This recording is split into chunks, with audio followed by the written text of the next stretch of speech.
Assalamualaikum anak-anak. Waalaikumsalam. Selamat pagi. Pagi. Sudah siap untuk mengikuti pembelajaran hari ini? Siap, Bu. Baik, sebelum memulai pembelajaran hari ini, marilah kita berdoa. Berdoa dalam hati mulai. Berdoa selesai. Baik, selanjutnya untuk menunjukkan hasil nasional kita, marilah kita menyanyikan lagu Indonesia Raya. Dipersilakan untuk berdiri.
Hari ini siapa yang tidak hadir? Ayo. Ada yang tahu biaya berapa? Bolos. Oh, bolos. Jangan ditiru ya anak-anak. Baik, selanjutnya kita akan ice breaking. Mumpung masih pagi gitu ya, masih ngantuk, boleh untuk berdiri terlebih dahulu. Nama ice breakingnya yaitu up down. Jadi nanti misalnya saya bilang up, tangan yang di bawah itu ke atas. Kalau saya bilang down, tangan yang di atas itu ke bawah ya. Mengerti? Siap? Siap, Bu. Up, down, down. Oke, baik, cukup. Terima kasih. Silakan duduk kembali. Jadi sebelum saya menyampaikan tujuan pembelajaran, coba cek di bawah kolom meja kalian apakah ada sampah. Kalau ada sampah, tolong simpen dulu ya, nanti tidak istirahat, tolong dibawa ke tempat sampah ya. Ibu. Baik, saya akan menyampaikan tujuan pembelajarannya.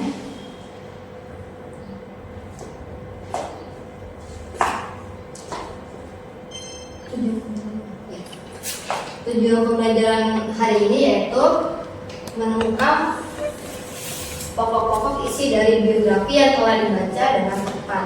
Yang kedua, menganalisis isi dari biografi yang telah dibaca dengan tepat. Yang ketiga, karakter unggul dari tokoh dalam biografi yang dibaca dengan tepat. Yang keempat, menganalisis struktur teks biografi yang telah dibaca dengan tepat. Yang kelima, menilai struktur biografi yang telah dibaca dengan tepat. Yang keenam, peserta didik mampu menelaah pokok-pokok peristiwa yang dialami oleh tokoh biografi yang disimak dengan cermat. Yang ketujuh, peserta didik mampu menganalisis nilai keteladanan pada tokoh biografi yang disimak. Yang kedelapan, peserta didik mampu menyusun struktur teks biografi pada tokoh biografi yang telah disimak. Yang kesembilan, memahami dan menganalisis kisah dalam teks biografi yang dibacakan. Yang kesepuluh, peserta didik mampu mempresentasikan hasil kerja yang telah dibuat. Selanjutnya saya akan menyampaikan video contoh teks biografi. Tolong disimak dengan seksama ya.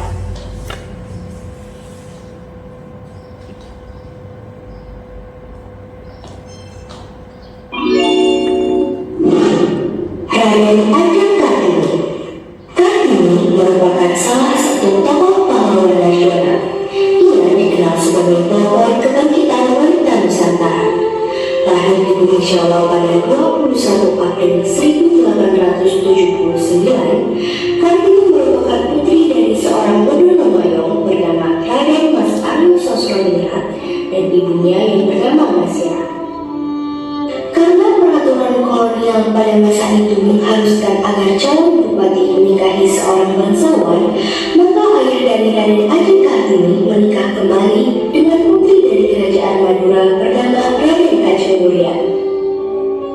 Ibu kandung Kartini diwajibkan memanggil Kartini dengan sebutan Roro, sedangkan Kartini memanggil ibunya dengan sebutan Yu. Hal ini menjadi bibit pemikiran Kartini mengenai kesenjangan sosial yang dialami oleh wanita. Kartini memulai pendidikannya di sekolah elit Hindia Belanda, yaitu IMS. Hal ini yang menjadikannya fasih dalam berbahasa Belanda di saat sebagian besar wanita pribumi tidak bisa berbahasa Belanda. Pada usia 12 tahun, ayah Kartini melarangnya untuk melanjutkan pendidikan, sehingga Kartini sering menghabiskan waktunya dengan membaca dan menulis surat kepada sahabat Belandanya, yaitu Rosa Abendaner.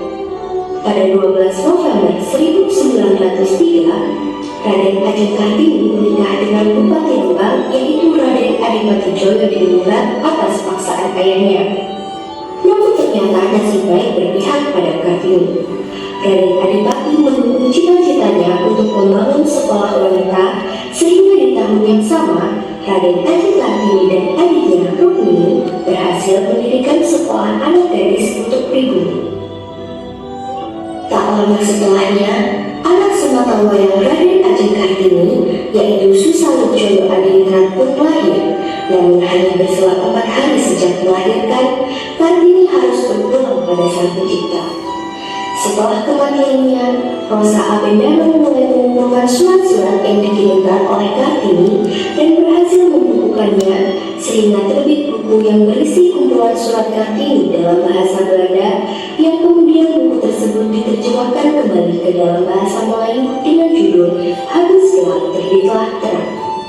Atas jasa yang telah diberikan oleh Raden Ajeng Kartini, Soekarno memberikan gelar pahlawan nasional kepada Kartini, serta menetapkan hari kelahirannya 21 April diperingati sebagai Hari Kartini.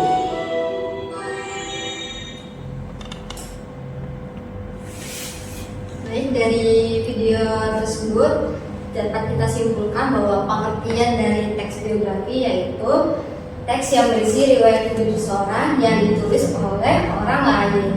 Selanjutnya kita masuk ke pengertian teks biografi secara etimologis, berasal dari bahasanya yaitu bios yang artinya hidup, itu hanya artinya tulisan.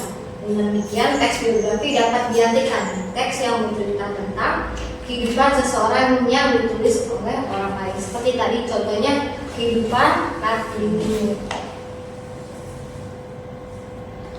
Ini ada 4, yaitu berisi fakta berdasarkan pengalaman hidup tokoh. Yang kedua, disajikan dalam bentuk narasi. Yang ketiga, menceritakan peristiwa penting tokoh. Yang keempat, dijadikan teladan oleh pembacanya. Selanjutnya, ini adalah struktur teks biografi. Struktur teks biografi itu terdiri dari 3. Ada orientasi, kejadian atau peristiwa dan masalah. Yang ketiga, reorientasi. Yang pertama ada orientasi. Orientasi merupakan pengenalan dari suatu tokoh. Orientasi pada bagian awal sebuah teks harus memperkenalkan tentang gambaran awal dari seorang tokoh. Yang kedua, kejadian atau peristiwa dan masalah.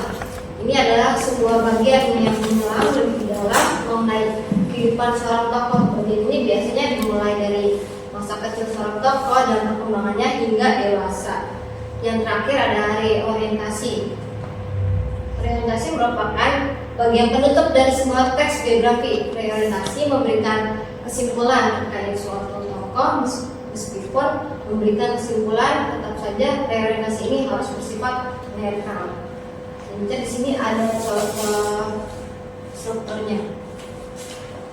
Ini termasuk bagian orientasi. Di sini masih menjelaskan awalnya gitu ya. Selanjutnya. Nah, di sini masuk ke bagian masalah peristiwa. Di sini dijelaskan, bisa kalian lihat sendiri ya. Ini sudah masuk ke masalah peristiwanya. Yang terakhir ada reorientasi. Di sini sudah masuk penutup ya, reorientasi itu. Di sini contohnya dikasih dan tanpa henti menjadikan pemikirannya terus hidup dan menjadi dasar sistem pendidikan Indonesia yang ini. Warisannya tidak hanya dikenang, tapi juga terus menginspirasi generasi penerus untuk memperjuangkan pendidikan yang lebih baik bagi bangsa. Sudah bagian penutup. Selanjutnya ada macam-macam biografi berdasarkan penulisnya. Kalau tadi sudah saya jelaskan tentang biografi itu kan naskah yang ditulis oleh orang lain. Kalau autobiografi yaitu biografi yang naskahnya ditulis oleh diri sendiri. Sampai sini paham, belum bisa membedakan antara biografi dan autobiografi? Paham. Baik, selanjutnya. Nah, di sini ada contoh autobiografi ya. Bisa kalian lihat sendiri, di situ ada contohnya. Baik, selanjutnya. Nah, di sini ada perbedaan biografi dan autobiografi. Tidak seperti yang tadi saya jelaskan aja. Perbedaannya antara biografi dan autobiografi yaitu informasi diperoleh dari sang narasumber atau dari berbagai informasi yang sudah ada, itu biografi. Kalau autobiografinya yaitu narasumber atau tokoh yang menceritakan dirinya sendiri. Kalau autobiografi ya, itu biasanya memakai sudut pandang dan gaya bahasa orang ketiga. Kalau autobiografi biasanya menggunakan sudut pandang orang pertama, membutuhkan izin dari narasumber atau tokoh yang menulis. Kalau autobiografi, sang penulis bebas menuliskan apapun tentang dirinya. Itu perbedaan antara biografi dan autobiografi. Nah, di sini ada unsur pembahasan teks biografi. Unsur pembahasan teks biografi yaitu contohnya kata ganti itu contohnya ia dan beliau. Yang kedua, kata kerja. Contoh teksnya yaitu menulis, mendirikan, dan memberikan. Yang ketiga, kata sifat yaitu contohnya kata teksnya kritis. Yang keempat, kata kerja. Contoh teksnya itu dikenal dan dibesarkan. Yang kelima, kata kerja aktivitas yaitu contohnya mengkritik. Dan kata penanda waktu yaitu contohnya tanggal 26 April 1259. Baik, itulah materi tentang teks biografi. Selanjutnya saya di sini akan membagikan LKPD ya.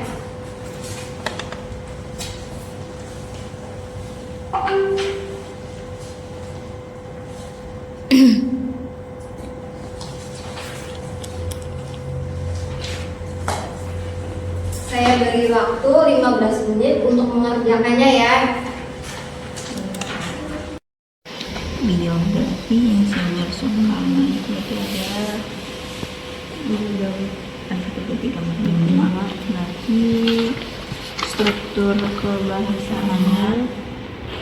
Ini kan ada tokoh, ada di paragrafnya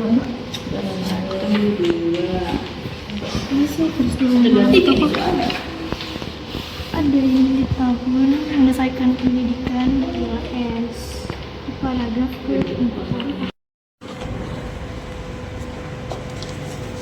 Apakah ada yang ingin ditanyakan tentang cara mengerjakannya?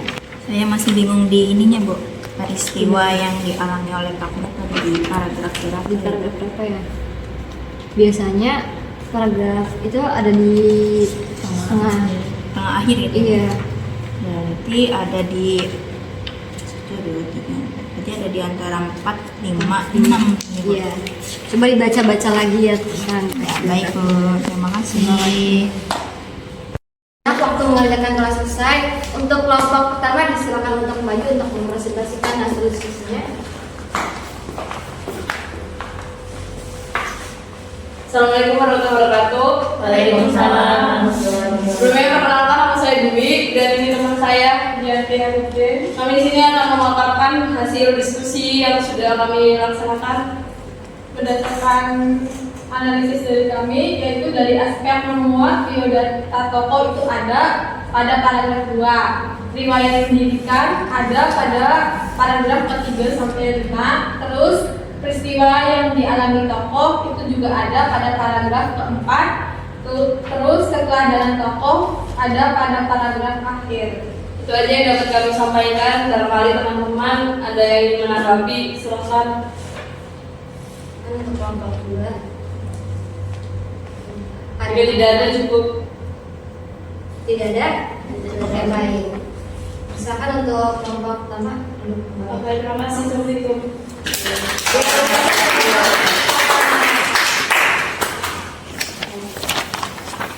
Ya, terima kasih kepada kelompok pertama. Jadi karena waktu sudah habis ya, untuk kelompok kedua dilanjutkan di minggu selanjutnya ya. Baik. Jadi dapat kita simpulkan pembelajaran kita hari ini, yaitu kita telah mempelajari tadi tentang pengertian teks biografi, ciri-cirinya, strukturnya, dan kaidah kebahasaannya. Dan saya juga telah menyampaikan contoh-contoh teks biografi dan autobiografi. Sebelum mengakhiri pembelajaran hari ini, marilah kita berdoa terlebih dahulu. Berdoa dalam hati, mulai. Berdoa selesai. Baik, itu saja untuk pembelajaran hari ini. Sampai berjumpa lagi di minggu depan. Wassalamualaikum warahmatullahi wabarakatuh. Waalaikumsalam.